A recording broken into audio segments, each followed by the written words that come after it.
estou aqui com os outros pastores, mas eu aproveito para cumprimentar pastor Aloísio Silva. O senhor está bem, pastor? Boa tarde. Graças a Deus, pastor Guilherme, vivendo o favor imerecido no meu dia a dia.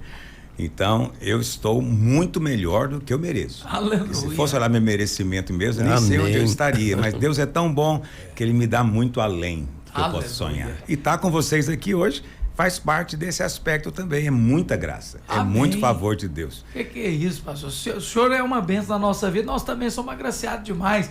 Eu até penso, viu, pastor, que depois que o podcast começou aqui, tem muita gente que não abre mão. Já ouvi da boca de irmãos, de estar aqui sentado à mesa. Eu acho que é um costume muito bom, né, pastor? Sentar para conversar sobre o Senhor Jesus. Ah, com certeza. É por isso que nós somos uma igreja em célula. Então, uma boa célula, ela tem esse momento de conversar a respeito das coisas do céu. A única diferença é que a gente procura dar um tema toda semana para eles poderem conversar. Mas a ideia é essa. A ideia é essa. Então, se você está numa célula e você não gosta de compartilhar, né, você vai se sentir às vezes constrangido, então pode ser que você não sinta tanto prazer. Mas aqueles que têm algo a dizer, é importante ter lugares como esse. E você sabe, nós temos a célula, que é o grupo familiar ou o grupo pequeno. Mas o mundo também tem. Onde é que é a célula que as pessoas do mundo ficam? São as mesas dos bares. É verdade. E o que eles fazem lá? Eles compartilham também. Não compartilham de Cristo, porque eles não têm, não conhecem, não sabem. Mas compartilham daquilo que eles são e daquilo que eles têm. Então, de uma forma ou de outra, você vai sentar numa mesa. Isso é um fato da vida. Então, avalia bem qual mesa você está sentando. Aleluia! Já começamos bem demais esse episódio. Pastor Marcos Mota, o senhor está bem, pastor? Boa tarde. Eu estou muito bem, alegre e feliz. Bem-aventurado. Amém. Guilherme, a palavra do Senhor diz que a fé vem pelo ouvir, né? Mas não é ouvir qualquer coisa, né? Ouvir a palavra de Cristo, que é o Evangelho. O que nós fazemos aqui, o que o pastor Aloísio faz aqui, é liberar esse evangelho, liberar a palavra da graça do Senhor Jesus.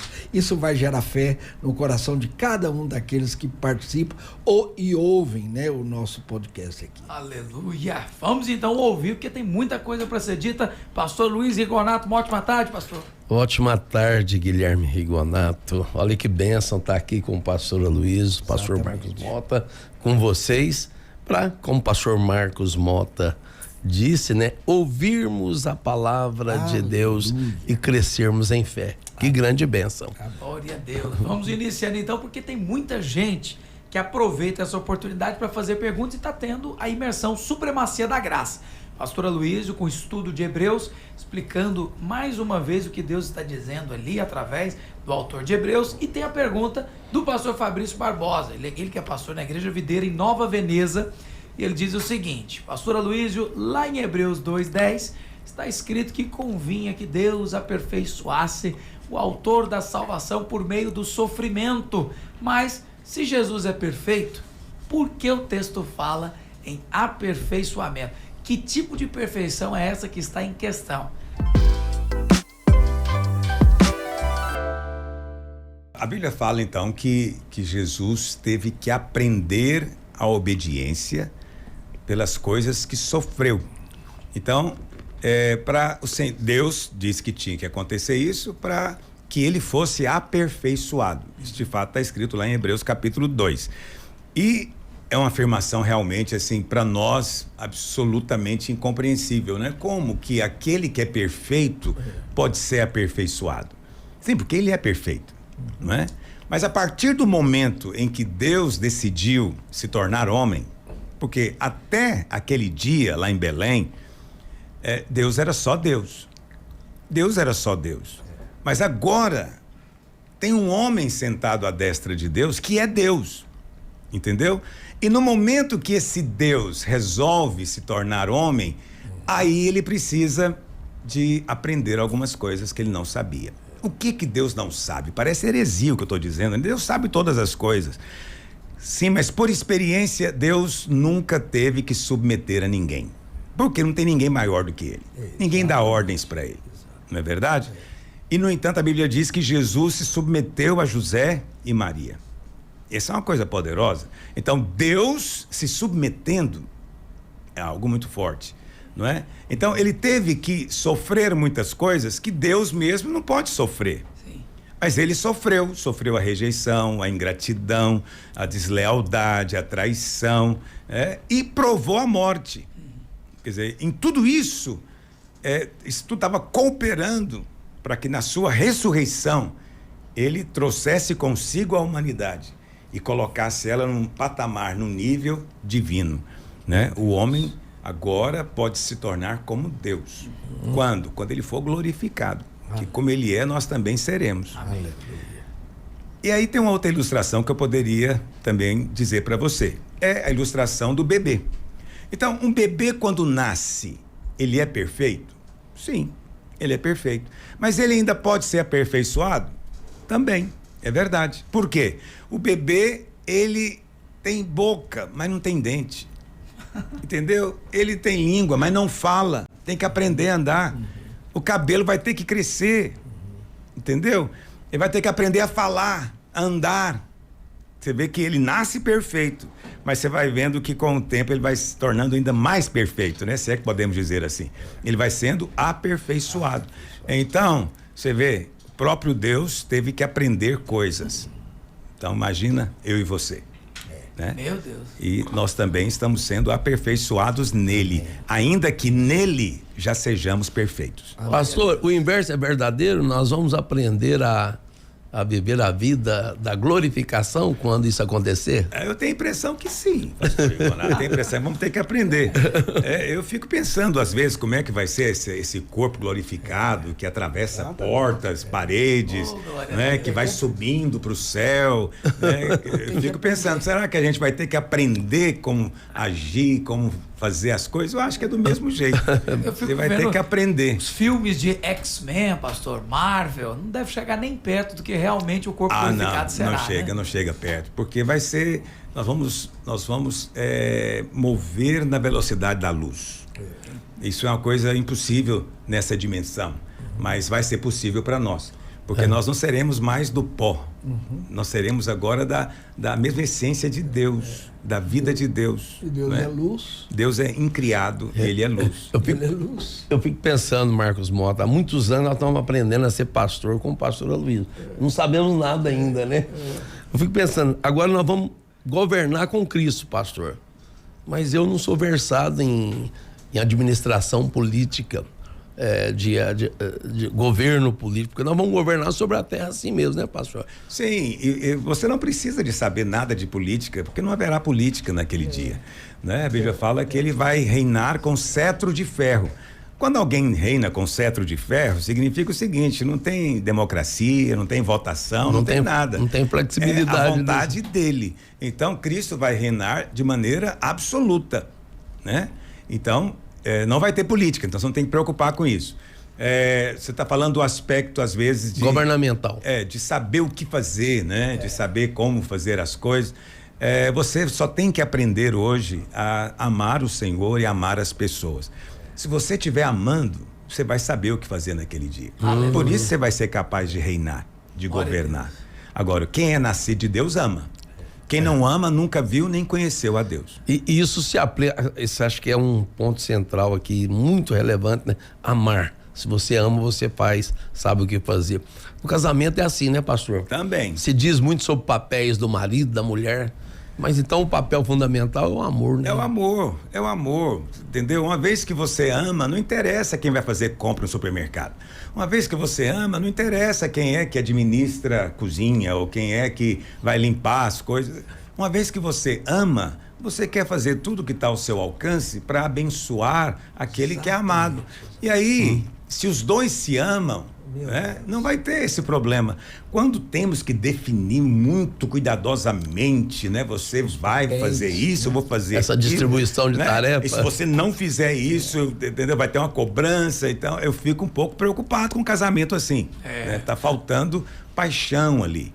Pastor, podemos dizer que há uma associação muito grande entre amar e servir. Com certeza. Amar e servir. Quanto mais eu amo, mais eu sirvo. Então, provavelmente, quando nós estivermos aqui governando com o Senhor, nós não estaremos servindo, né? Servindo a Ele, principalmente, como cabeça, e aqueles a quem Ele determinar que a gente vá servir, né? Exatamente. Quem ama, ele vai querer servir, mas o maior sinal de amor é o dar. É o dar-se. Né? Deus amou de tal maneira e então ele deu o seu filho. Então esse amor indescritível foi expresso no seu dar, no seu doar. Então quando você encontra pessoas também que não têm disposição de dar nada, nem atenção, não tem disposição de dar do seu dinheiro, do seu tempo, nada ele quer dar, é porque o coração não está cheio do amor. Quando é cheio do amor, é generoso. Amém. É generoso. Não essa esforço. coisa de ser generoso é uma coisa importante. Você pensa em generosidade só em termos financeiros. Né? Não é assim. Né? Hoje cedo estava fazendo lá a minha academia e tem um empório lá no meu condomínio. Eu entrei no empório e alguém me cumprimentou. Eu não conheço, né? Nunca tinha visto, mas ele me cumprimentou. E eu cumprimentei de volta, né? Poderia ficar só nisso, mas pessoas generosas, elas vão além, elas dão o que o outro não espera, né? E aí eu perguntei, mas você é de qual igreja? Ah, não, eu estou desviado. Você está desviado? Desviado de quem? Ele de cumprimentou Deus? Como crente, pastor? Não, bom dia só. Bom dia. Mas ele me conheceu. Então eu parto do princípio que quem me conhece já esteve na igreja, porque é o único lugar que eu apareço, né? Aí, mencionou o senhor como pastor. Sim. Referiu o senhor como Então, pastor. sabia que eu sou pastor. E aí eu falei, mas você está desviada de quem? De Deus ou da igreja? Aí já me olhou e falou assim, eu acho que eu estou desviado só da igreja, porque com Deus eu estou com Deus. Falei, aleluia. Se você está com o Senhor, essa é a primeira questão que tem que ser resolvida. Eu falei, mas você não sente falta, às vezes, de ter gente para você rir junto, gente para você compartilhar e você adorar a Deus, quem sabe cantar uma canção? Às vezes eu sinto falta disso. Falei, então, domingo, 10 da manhã, quero te convidar. Vai lá me visitar. Nem falei visitar a igreja, nem visitar Jesus. Vai me visitar. Vai lá para você participar comigo. Aí depois eu fiquei pensando, eu precisava de encupridar tanta conversa desse jeito? Não precisava, mas o senhor falou comigo, mas é assim que pessoas generosas são. Amém. Pessoas generosas, elas dão atenção. O outro nem está esperando e você está dando atenção para ela. E quando você age assim, você está agindo com amor. Sim, transmitindo graça, né, pastor, aos que ouvem. Paulo fala para Timóteo isso? Não, no livro de Efésios. De Efésios, capítulo. maneira que transmita graça aos que ouvem. Os que ouvem. Aleluia. Bom, então tem a pergunta também da Patrícia Guerra. E a Patrícia Guerra está dizendo o seguinte, pastor Aloísio, por que João Batista, mesmo após batizar Jesus, reconhecê-lo como Messias, ele manteve seu próprio ministério ao invés de integrar-se imediatamente ao ministério de Cristo? Isso é burro, hein? Por que ele não uniu dele ao de Jesus logo? Olha, eu não sei dizer por que as coisas acontecem como aconteceram, mas eu sei entender a natureza humana. E o que acontece? João Batista tinha um ministério. Era um ministério nacional, reconhecido como sendo alguém levantado por Deus. Ele era tido por todos em Israel, com exceção dos fariseus, né, como um profeta. Então ele tinha um ministério. E a Bíblia fala que toda a nação, né, descia ao Rio Jordão para ser batizado por ele. Mas de repente aparece Jesus em cena. E João, porque ele era de fato ungido, ele, na beira do Rio Jordão, aponta para Jesus e diz, eis o Cordeiro de Deus. Vocês estavam esperando? Vocês estavam querendo? Olha aí, esse é o Cordeiro de Deus que tira o pecado do mundo. Olha, na hora que ele falou isso, diz a Bíblia, alguns discípulos dele largaram ele e foram seguir a Jesus. André era um desses. Foi seguir a Jesus. Por quê? Não, eu tô com João aqui, mas ele falou que aquele lá é o Messias. Eu quero ir atrás do Messias. Já mostrou a vantagem. Então, Eu imagino que, assim como aconteceu com André e alguns discípulos, a multidão também, né? E de repente você vê Jesus então batizando também. Não que Jesus mesmo batizasse, mas os discípulos batizavam. Você vê ele batizando, mas não só isso. A Bíblia fala que João não fez nenhum milagre. Era ungido, era de Deus, profeta, mas não foi chamado para fazer milagre. E no entanto Jesus fazia sinais, prodígios, milagres. Então você vê, de repente o meu ministério está sendo ofuscado. De repente eu estou perdendo a visibilidade, não é? E ele está lá só crescendo, só crescendo. Mas quem disse isso foi ele mesmo. Lá em João capítulo 1 ele diz o quê? Convém que ele cresça e que eu diminua. Mas só que ele não quis diminuir. E continuou. E continuou. Numa certa altura, né, Herodes... Então o ministério concorrente, pastor, foi criado. De certa maneira tornou-se um ministério concorrente. Mas Herodes se levanta e João Batista dizia, não te é lícito possuir a mulher do seu irmão. O nome dela era Salomé. Aquela mulherzinha era ordinária. O que ela faz? Um dia, não é? Ela faz toda uma cena, né? E coloca a filha para dançar. E o rei fala, pode me pedir o que você quiser. Aí o que ela pede? A cabeça de João Batista. Eita. Quer dizer, era um desejo, era um anseio dela. Herodes até ficou triste, porque ele também não valia muita coisa, mas mesmo assim ele não queria matar, mas teve que fazer, porque ele é o rei, deu a palavra. Isso. E trouxeram para ela numa bandeja. Vê que coisa, não é? Agora, antes disso acontecer, Herodes prendeu João. João chama 2 de seus discípulos e fala, vai procurar Jesus. Pergunta para ele, o Senhor é mesmo que havia de vir ou temos que esperar outro? Olha que coisa. Essa é uma pergunta para provocar Jesus. João não estava duvidando que ele era o Messias. João sabia que ele era o Messias. Entendeu?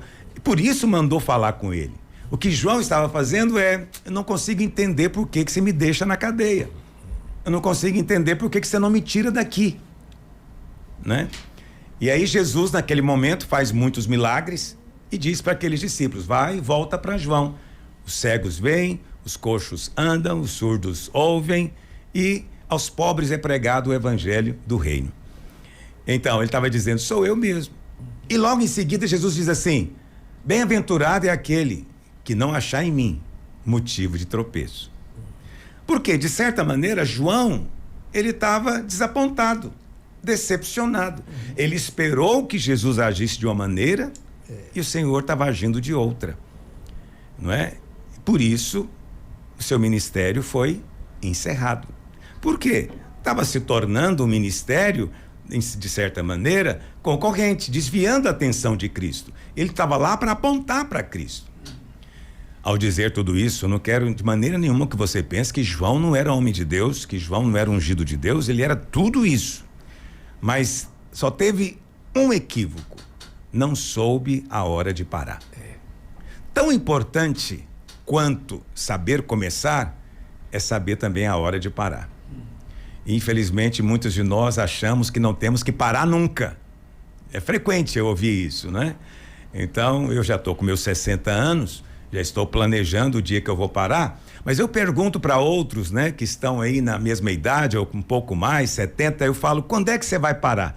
E eles sempre dizem, invariavelmente, nunca vou parar. Eu logo lembro de João Batista, fala esse negócio de nunca, eu não sei se está apropriado. Todo mundo tem a hora de passar. Saber isso com humildade pode preservar a sua cabeça. Poxa, pastor do céu.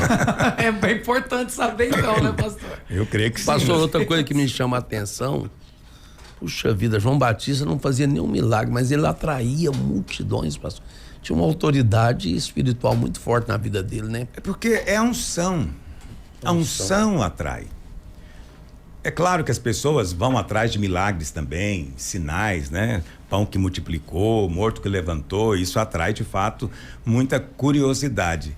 Mas no final das contas, o que realmente importa é a unção. Amém. Então, quando você tem uma unção da parte de Deus, isso vai resultar nesse tipo de frutificação, né? Paulo também experimentou isso. Quando ele chega ali na Ásia Menor, ele vai no sábado pregar na sinagoga. Você vê que ele começava pregando na sinagoga para judeu. E ele chega, anuncia a Cristo como Messias. Tem uma confusão danada, uma balbúrdia, mas mesmo assim o pessoal fala: olha, foi bom demais, volta na semana seguinte. E no sábado seguinte, quando Paulo chega, a cidade inteira estava lá. Não cabia dentro. Toda a cidade veio para ouvir. Que palavra que ele pregou e que atraiu tanta gente. Então você vê que a unção tem esse poder de atração. E a unção flui quando você aponta para Cristo. O verdadeiro ministério é esse que aponta para Cristo. Jesus disse que João, ele fala isso nesse mesmo dia, né? Ele fala que entre os nascidos de mulher não tem ninguém maior do que João. Eita. Mas o menor no reino dos céus é maior do que ele. Então Jesus estava dizendo que nós hoje somos maiores do que João. Por quê? Porque João apontou fora. Ele nunca teve dentro, porque Jesus não tinha morrido e ressuscitado ainda, mas nós hoje estamos nele e ele está em nós. Nós apontamos com ele dentro de nós. Então somos superiores a João Batista. Isso é maravilhoso. Que é isso? Literalmente o que nos atribui valor é Cristo, né, pastor? O verdadeiro ministério aponta para Cristo, centraliza Cristo. Muitas pessoas me criticam, algumas me acusam de ensinar coisas erradas, mas olha, quem me ouve, quem me acompanha, tem que admitir algo. Tudo centraliza Cristo. Amém. É Cristo que faz, é Cristo que opera, é Cristo que transforma. Não é você, é Ele. Não, né? E outra coisa que nós podemos testemunhar a seu respeito, pastores, que tudo que o senhor fala, o senhor mostra que está escrito, né? O senhor não fala nada do senhor mesmo. Eu me esforço para não falar entendimento meu natural, mas procuro falar com sabedoria bíblica, com coerência bíblica. Amém. Acho isso fundamental também. Sim, aleluia. Pastor, tem uma participação diretamente de Rio Verde, então eu já coloco aqui para nós, da Joana Dark. Joana Dark Pires, ela diz: pastor Aloísio, tem alguma contradição entre a visão dos vencedores e a graça de Deus? Afinal, nós sabemos que a salvação vem pela fé, mas a recompensa do reino envolve obras. Como que a gente entende essa relação entre graça e obras, já que até mesmo as nossas obras precisam ser feitas pela graça de Deus? Ok, para você que está nos acompanhando e agora ficou até confuso com essa pergunta, né? Você não sabe o que é essa visão dos vencedores que a irmã Joana Dark se referiu aqui. É apenas uma expressão que nós criamos aqui, uma expressão bonita, para dizer o seguinte, que nós, crentes, vamos ser julgados. Agora isso é importante a gente explicar. Pastor, vamos ser julgados do nosso pecado? Vamos ser julgados dos nossos erros? Não. Porque o seu pecado já foi julgado na cruz. Amém. Então, você não pode ser julgado duas vezes pelo mesmo crime. Sim. Cristo já levou a condenação no seu lugar. Amém. No entanto, eu estou te dizendo que você será julgado. O que será? O que Deus vai julgar então, se ele não vai julgar o seu pecado? Ele vai julgar as suas obras, as suas boas obras, aquilo que você fez, não para pecar, mas você fez para Deus, você fez para abençoar alguém. Essa obra vai ser avaliada. Nem toda obra é aceita por Deus. Se a sua obra for aceita, aprovada, a Bíblia fala que você vai ganhar o quê? Recompensa, galardão. Então nós crentes seremos julgados para recebermos galardão. E o galardão envolve obras. Aí alguém vai dizer, pastor, mas em obras é possível? Nós somos salvos pela graça. Sim, a afirmação completa é: você é salvo pela graça para as obras. As duas coisas têm que acontecer. É o que Paulo diz lá em Efésios 2, 8, 9 e 10. Ele diz: pela graça sois salvos mediante a fé. Isso não vem de vós, é dom de Deus. Não é por nenhuma obra, para que ninguém se glorie. É só graça. Então a salvação não é por nenhuma obra. Mas aí ele continua: porque nós somos feitura dele, criados em Cristo Jesus para as boas obras. Obras essas que Deus preparou de antemão para que andássemos nelas. Então, Deus espera que a graça que você recebeu não seja vã, mas se transforme em obras, trabalho, fruto, né? Pode dar vários nomes aqui, mas com certeza obras é fundamental. Então, você diz que crê no Senhor, mas não tem nenhuma obra, quer dizer, você não faz coisa alguma, ou pelo menos ajuda alguém a fazer, entende? Então você é salvo para as obras. Mas se em vez de fazer obras, você resolve enterrar a sua habilidade, o seu talento, vai prestar conta, né? Você não usou, né? Se em vez de fazer obras que Deus aceita, você faz obras segundo o seu próprio entendimento, né? Isso vai ser madeira, palha e feno. Deus não aceita. Tem que ser ouro, prata, pedras preciosas, né? Então não há contradição nenhuma entre a graça e a recompensa. E eu preciso dizer isso porque você vai encontrar muitas pessoas ensinando a graça aí na internet, dizendo que não existe essa história de recompensa, mas isso é falso. Isso é falso, não se sustenta na palavra de Deus. Existe sim recompensa. E só pode ser recompensado aquele que a graça produziu obras. Amém. Isso é uma coisa fundamental que todo crente precisa de compreender. Então, na verdade, a graça reforça a visão dos vencedores, né, pastor? Com certeza, porque o que diz lá em Romanos 5,17? Os que receberam a abundância da graça e o dom da justiça farão o quê? Reinarão em vida. Reinarão em vida. Então, quem é que vai reinar naquele dia? É quem já está reinando hoje. Esse é o tempo de treinamento. Você reina em vida aqui. Nós não reinamos sobre pessoas, mas reinamos sobre circunstâncias, principados, potestades, não é verdade? E como é que nós reinamos? Quando nós recebemos a abundância da graça. Então a graça vai produzir em você uma atitude reinante, né? De reino. Então não há nenhuma contradição. A graça, na verdade, é uma condição para que você possa ter essas boas obras. Pastor, eu posso dizer então que as boas obras da fé é algo alinhado com a submissão, né? Porque eu não posso reinar em vida, né? De maneira isolada, né? Independente a uma liderança constituída legalmente por Deus, né, pastor? Se você crê que Deus é autoridade, você tem que crer que esse que é autoridade delegou, numa certa medida, autoridade para muitos. Então você deve sim, claro, se submeter. Mas o mais importante é você entender que a obra, essa boa obra, ela não tem iniciativa em você. Ela começa em Deus também. Amém. Então, Deus vai despertar em você o encargo, o coração, não é? Para contribuir de todas as maneiras em algo específico que você foi chamado. Alguns são chamados para terem obras de misericórdia. São muito importantes, não é? Obras de misericórdia para ajudar o pobre, o doente, não é? A criança abandonada, a mãe que foi abusada, violentada, aquela família que está em situação de risco, crianças de rua, há tantas coisas, né? Pessoas drogadas, mendigos, tem tanta gente precisando. Mas você não deve pensar que é você que vai ter iniciativa. Não, o Espírito Santo é que vai mover o seu coração. Amém. Uma vez que ele move, siga. Continue na dependência dele, mas siga. E tenha a obra diante de Deus. E quando você estiver fazendo, saiba, estou fazendo porque Deus falou para eu fazer.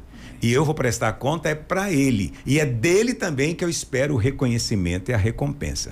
Se você fizer isso, a obra vai ser aceita diante de Deus. Pastor, esse siga que o senhor acabou de mencionar, ele bate com esse versículo, o final do versículo 9, aqui de Efésios 2, que diz assim: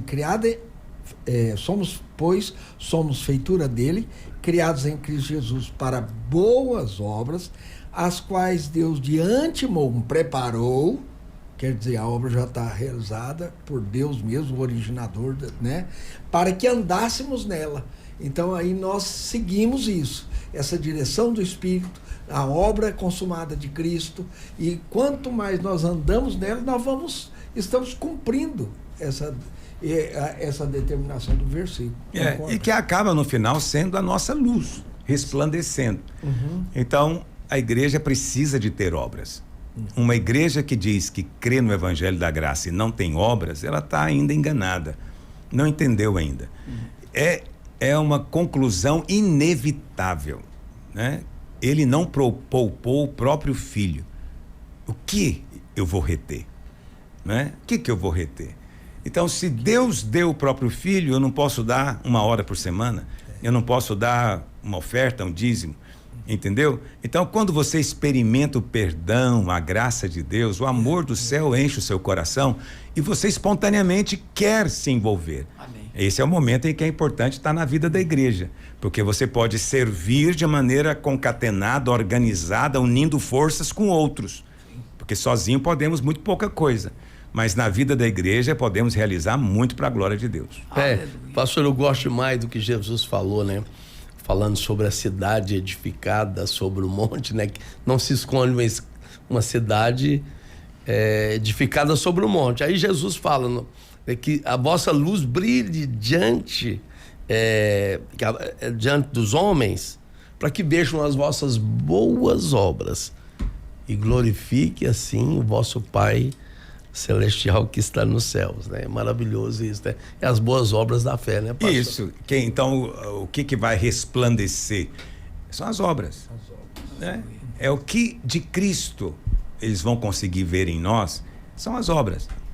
Então, se não há obras, como é que a luz pode resplandecer? Sim. Né? Se você não tem tempo para obras, sua carreira é mais importante, né? Sua família é em primeiro lugar, aí você pensa que isso é tudo. Não é. Quantas pessoas eu já conversei que lamentaram isso. Pessoas que num domingo qualquer sentiam um profundo desejo, por exemplo, de ajudar as crianças, de dar aula, de se envolver no ministério. Mas não tinha tempo, porque a carreira não permite. Então ela foi fazer a carreira. Ela enterrou um talento? Sim. Sim. Naquele dia, vai ter a recompensa? Não. Mas aqui na terra ela tem a carreira, que é o que ela queria. Né? Deus não está lá no céu irado. Não, mas Deus não quer que a graça seja vã. Paulo diz também, né, que ele recebeu, ele é o que é, ele diz, pela graça de Deus. Ele diz, e a graça não se tornou vã. Por que não tornou vã? Porque eu trabalhei. Amém. Trabalhei mais do que todos os outros apóstolos, né? Por causa da graça de Deus com ele. Então, quem prega a graça, quem diz que crê na graça, precisa de ter obras, tem que manifestar obras.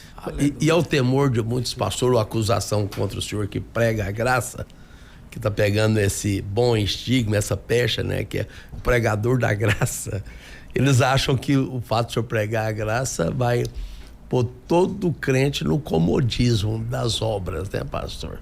Vai se pregar a graça e não... É um grande engano. Você sabe, tem muitos, vou falar cochichando agora, tem muitos pastores, infelizmente, que têm ainda uma mente tão pequena, ainda é tão mesquinho. Eles ouvem a mensagem da graça, eles gostam, mas eles não querem pregar. Por quê? Porque eles dizem, se eu pregar a graça, ninguém vai contribuir, ninguém vai querer ofertar. Por quê? Porque na igreja dele, a oferta é resultado de ameaça.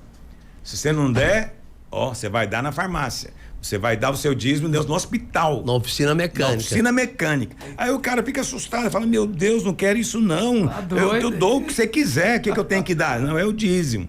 Então ele dá na marra, baseado no medo e na ameaça. Isso é manipulação.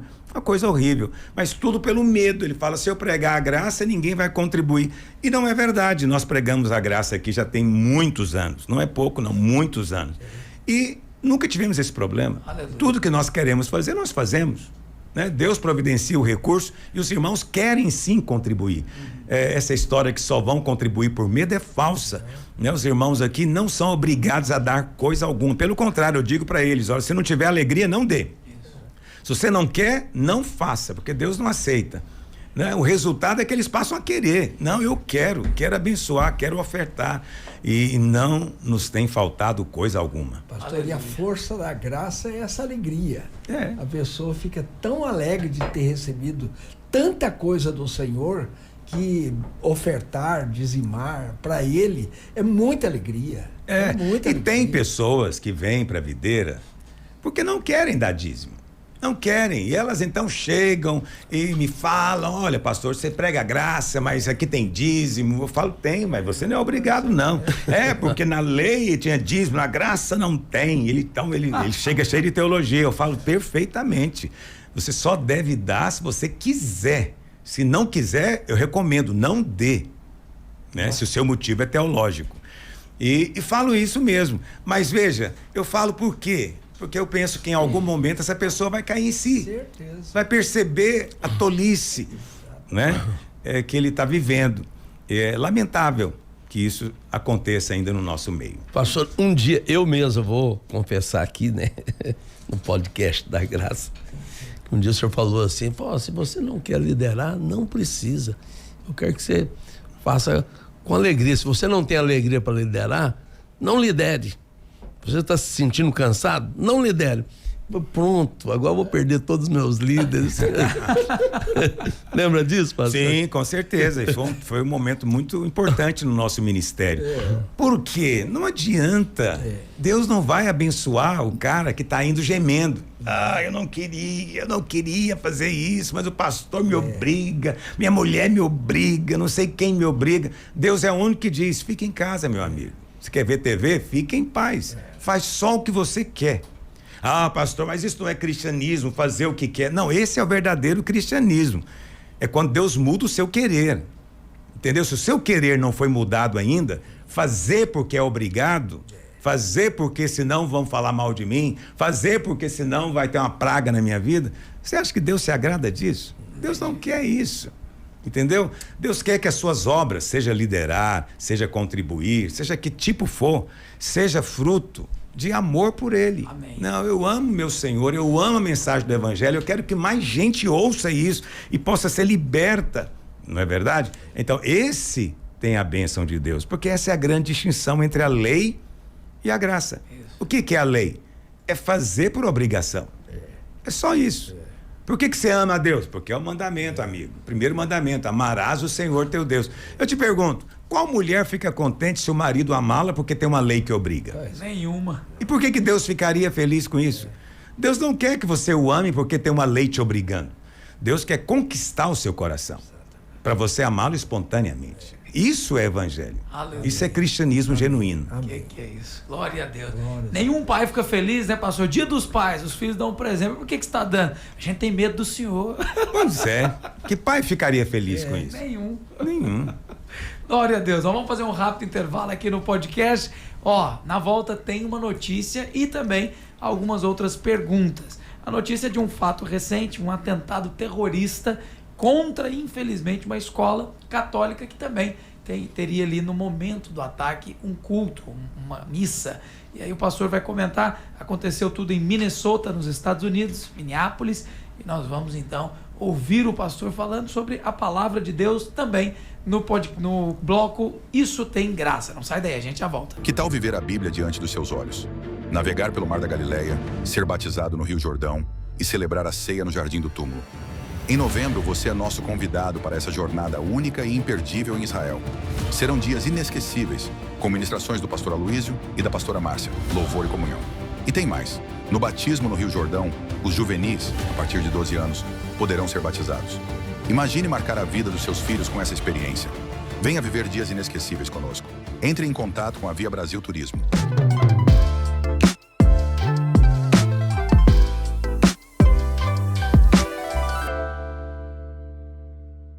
De volta com o podcast Escola da Graça. Para quem ainda não segue o pastor Aloísio, aqui vai uma dica preciosa.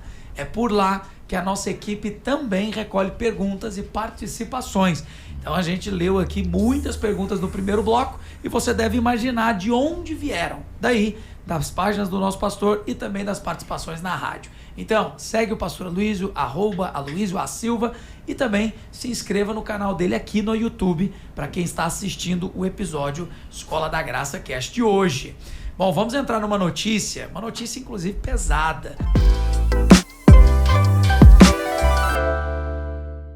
Foi recente, no dia 20 e 7 de agosto.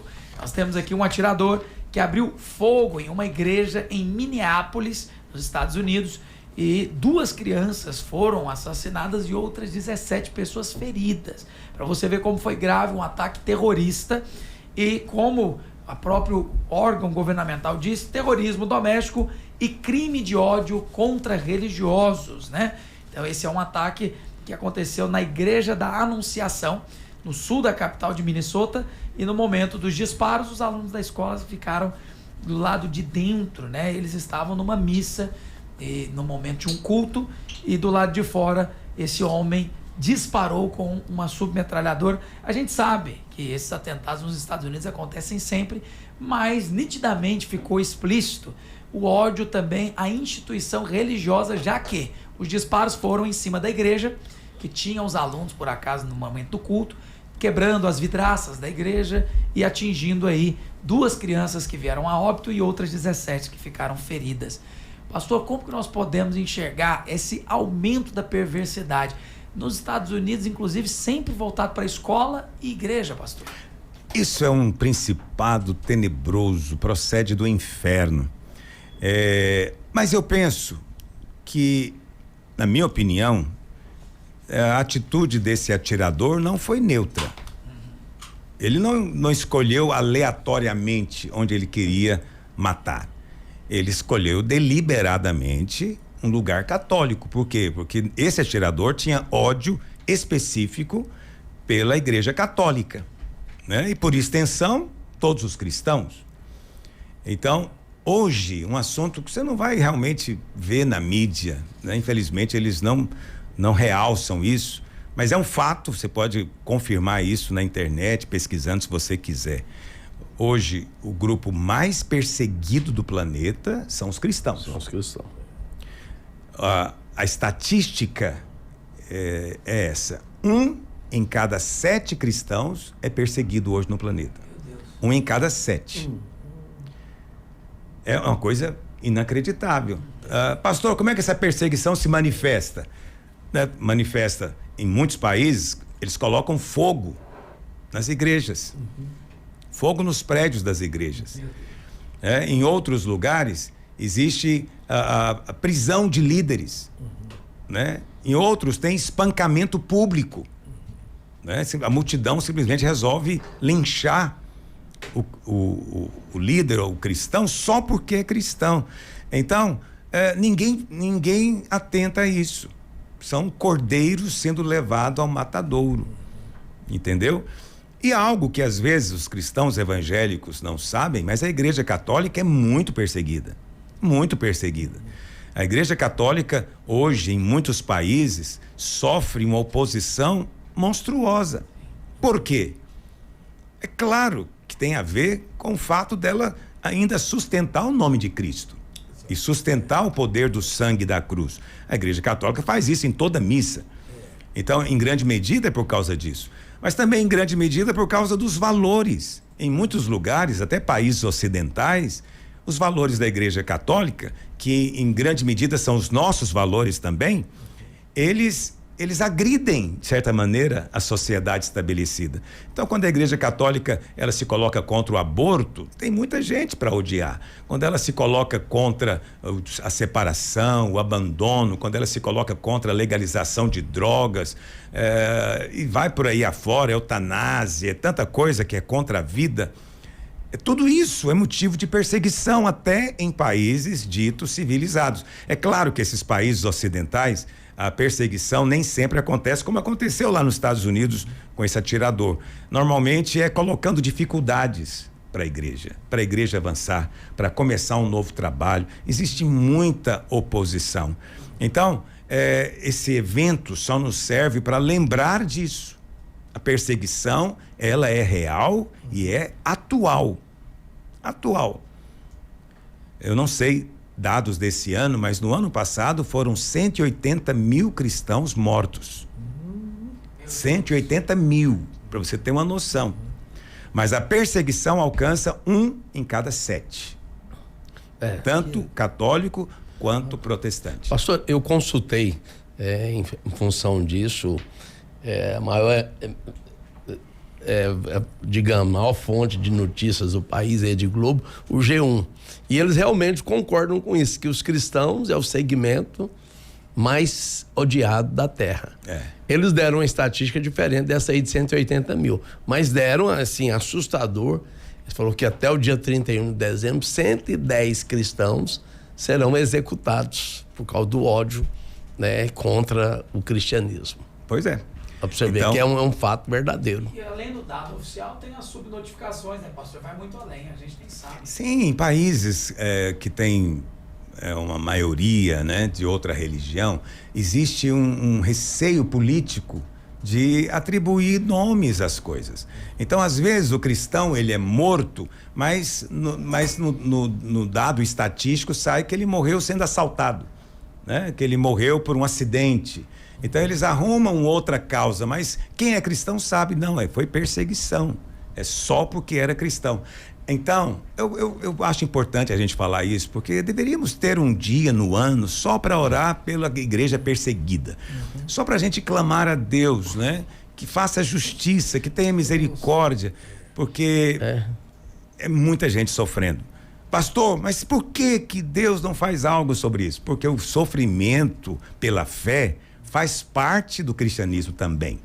Entendeu? Então, você não é chamado para sofrer com doenças, pragas, não é? Essas coisas. Não. Mas você é chamado sim para sofrer por amor a Cristo. Então, todos nós, em alguma medida, seremos perseguidos. É isso que Jesus se referiu, pastor? No mundo tereis aflições, tende bom ânimo.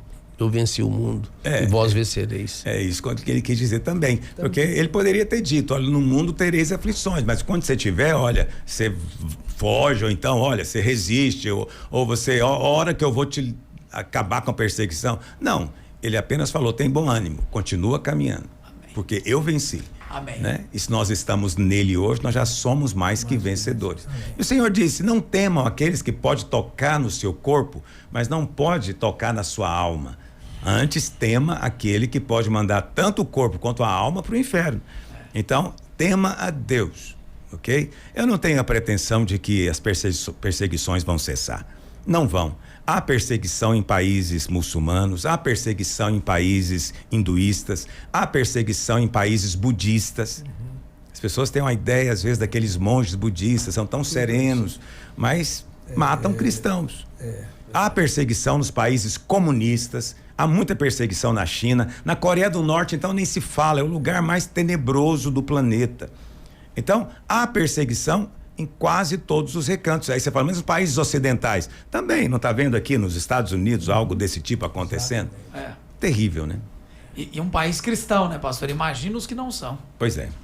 Imagina onde é perseguido verdadeiramente. Bom, então a gente caminha para o final do podcast fazendo agora a pergunta da Tereza. A gente comentou a notícia no Perspectiva da Graça e agora no Isso Tem Graça.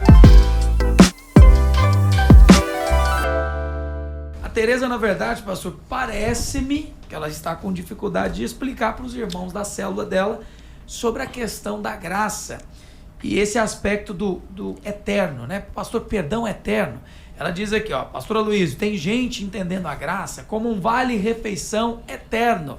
Olha só, já que sou salvo, posso comer de tudo e não preciso trabalhar. Mas na vida cristã, será que foi isso mesmo que o apóstolo Paulo quis dizer, pastor? Me ajuda a explicar para os meus irmãos da minha igreja, por favor. Olha, o apóstolo Paulo, ele diz lá em Efésios, né? Quem não quer trabalhar, também não deve comer. Ou seja, todos nós temos de contribuir, sim, trabalhando. Existe uma ética bíblica neotestamentária a respeito do trabalho que é poderosa, não é? Você tem que trabalhar fazendo o melhor que você puder, como se fosse para Deus e não para homens. Amém. E temos que trabalhar duramente. Amém. Isso faz parte da graça de Deus, entendeu? Então, essa ideia de que Deus é gracioso, então agora ele vai tratar você como um bebê mimado, então ele vai te dar tudo na boquinha.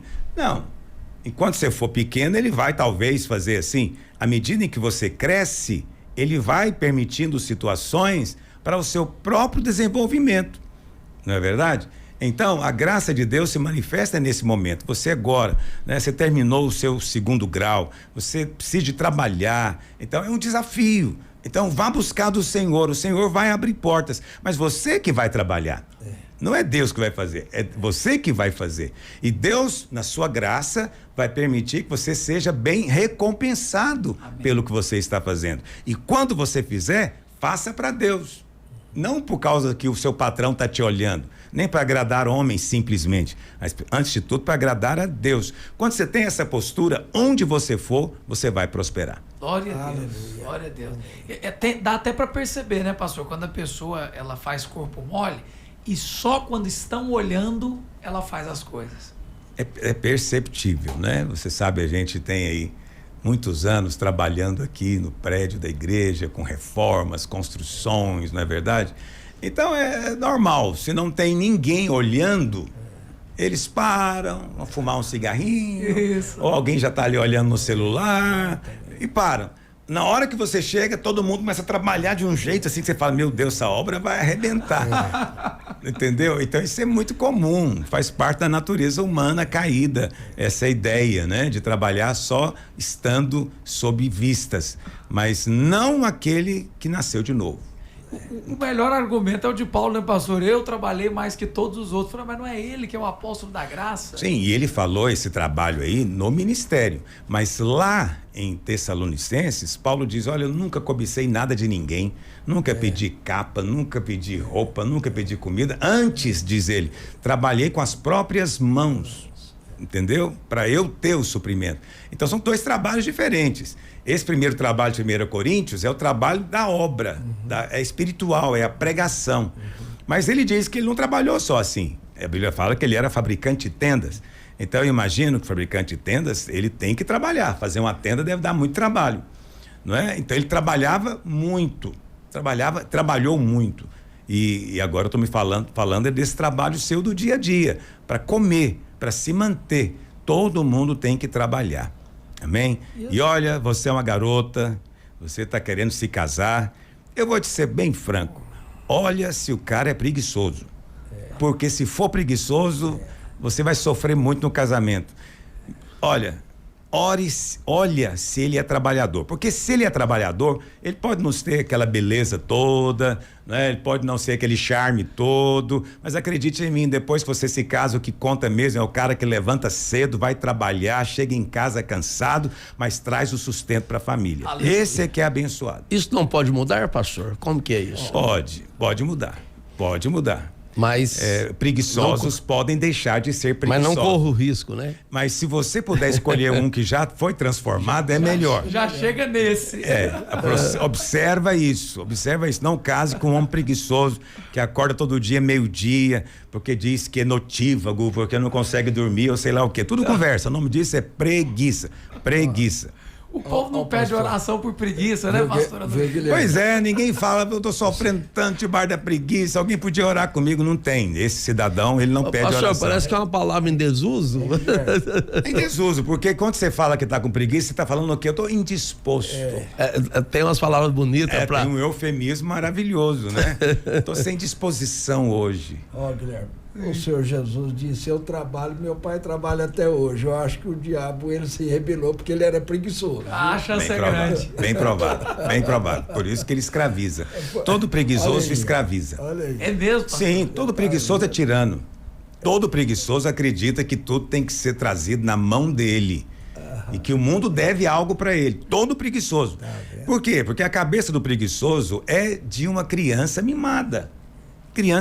Agora imagina você casa com uma criança mimada, meu Deus do céu, que aflição que não vai ser. Então esteja atento a isso. E se você é homem e é preguiçoso, muda de vida. Aleluia. Vai trabalhar, rapaz, levanta. Hoje. Exatamente. Dá um exemplo. Aleluia. Glória a Deus. Que é isso, rapaz? Esse podcast você tem que enviar para todo mundo, pelo amor de Deus. Já manda no grupo da célula agora. Pastor, eu sou um pregador da graça, mas eu mando trabalhar. Mas é assim não mesmo. Se iluda. A graça leva a trabalhar mais que não os tem outros. nada mais maravilhoso do que chegar ao final do dia cansado. Exatamente. Trabalhei, produzi. O dinheiro que eu estou ganhando aqui, eu ganhei com suor. Isso é graça de Deus na sua vida. É graça. quem não tem esse privilégio, porque está desempregado ou doente, ou seja lá o que for, ele sente a necessidade. Entendeu? Então o preguiçoso é indesculpável. Eu não dou desculpa preguiçoso, porque eu trabalho muito. Eu acho que dá um bom livro, viu? A graça não pressupõe preguiça. Que é isso? Não propõe preguiça. De jeito pastor, Mas põe- muito mais trabalho. Põe na Como Paulo lista, pastor. diz. Eu quero te ouvir falar mais sobre isso, pastor. O senhor podia falar mais sobre isso aí. Ok. Eu me interessei até pelas nuances, né? O Não, preguiçoso não vai comer. É o seguinte, não serve para você porque você já trabalha muito. Não para mim, mas me Você não interessa porque o pastor, não para um minuto. os menino. adolescentes esse é precisam ouvir elétrico. isso, pastor. Precisa. Adolescente tem que ouvir. Essa é uma das coisas que o adolescente tem que vencer. Normalmente, quando fala adolescente, só pensa naquelas questões sexuais. Mas existem muitas outras. Sim. E uma delas chama-se dormir até meio-dia. Entendeu? Ou aquela preguiça, nhaca, aquele negócio horroroso, que nunca está disposto a nada. O adolescente tem que vencer isso se ele quer ser um adolescente servo de Deus, filho de Deus. Glória a Deus. Então ele trabalha, ele serve, ele se dispõe o tempo inteiro. Isso é uma coisa muito importante. Acho que cabe aqui uma informação que eu li, é muito interessante, que pouco sono faz mal, mas o sono além, dormir muito, faz mal também. Causa transtornos no metabolismo, né? Tem que ser dormir sempre dentro da medida. É como comer pouco ou comer muito, né, pastor? É a mesma coisa, né? Você come, todo mundo tem que comer, mas a glutonaria tá errado. Né? Todo mundo bebe, mas a bebedice tá errado. Então a mesma coisa, todo mundo vai descansar, mas tem gente que acha que a vida é um descanso. Exato. Não, a vida é trabalho. Eu lembro do senhor começar uma palavra assim, pastor. Você sabe, dormir à tarde é muito bom. Aí eu parei e falei, não, onde é que vai chegar isso? Aí o senhor disse, mas Davi estava no palácio, dormindo à tarde, durante uma guerra, amigo. Aí o senhor foi desenvolver o raciocínio todinho. Exatamente. Bem lembrado. Se eu entrar nisso aí agora, nós vamos passar muito da Não, hora. então vamos segurar, fica pro próximo Para outro podcast. programa. Fica pro próximo. Fica pro próximo. Ouvinte, tá vendo por que você não pode perder? Semana que vem, quarta-feira, nesse mesmo horário, a nossa conversa com o nosso pastor Aloísio. Pastor, desde já, muitíssimo obrigado. E fica a dica, quer perguntar? Manda lá no Instagram do pastor, nós vamos trazer aqui pro podcast. Um forte abraço e até semana que vem, pastor. Então, só para concluir esse tópico, Sim. a gente prega realmente sobre o descanso, né? O cristão, ele tem que entrar no descanso. Mas nunca pense que descanso é a mesma coisa que ociosidade, passividade, preguiça. Não. O descanso é interior. Nós podemos estar trabalhando no descanso, suando a camisa no descanso. Ou seja, o seu espírito e a sua alma estão em paz com Deus. Então vivemos no descanso, mas trabalhamos muito, porque é assim que a nossa luz resplandece diante dos homens. Amém? Espero que hoje tenhamos contribuído para abençoar você. Amém? E a gente nos vemos novamente no próximo podcast. Aleluia. Pastor, eu vou dizer algo aqui. Quando a gente trabalha descansado, a gente trabalha muito mais. Bem provável. Pastor Marcos Mota, que bênção estarmos aqui. Um abraço, pastor. Um abraço, Guilherme, pastor Aloísio, pastor Luiz Rigonato. Realmente, aquilo que eu falei no início, né? Que a fé vem pelo ouvir. Hoje nós aprendemos também que o trabalho, né, é fruto da graça de Deus na nossa vida. Então, quanto mais nós recebemos graça do Senhor, mais estamos dispostos a trabalhar para o Senhor e para nós também, para a nossa família. Aleluia. Obrigado, pastor Marcos. Pastor Luiz Rigonato, até quarta-feira que vem, estamos juntos de novo. Até quarta que vem, Guilherme Rigonato. E eu encerro expressando minha gratidão ao pastor Aloísio por nos abençoar com essa sabedoria que Deus te deu. Isso é muito restaurador, abençoador. Quem entende, ouve, prospera. Você pode ter certeza que a palavra que o pastor Luiz compartilha tem abençoado milhares e milhares de vidas, né? E eu espero que esse podcast abençoe muitas vidas. E vai abençoar, sim. Compartilhe, você vai ver que vai ter um efeito abençoador na vida de quem ouvir. Oh, glória a Deus. Pastor, semana que vem eu vou lembrar o senhor de falar de novo sobre a preguiça. Eu mesmo vou colocar uma pergunta no programa. Ok. Ouvinte, que bom que você está aqui. Semana que vem nos vemos com o nosso pastor. Um abraço, até lá.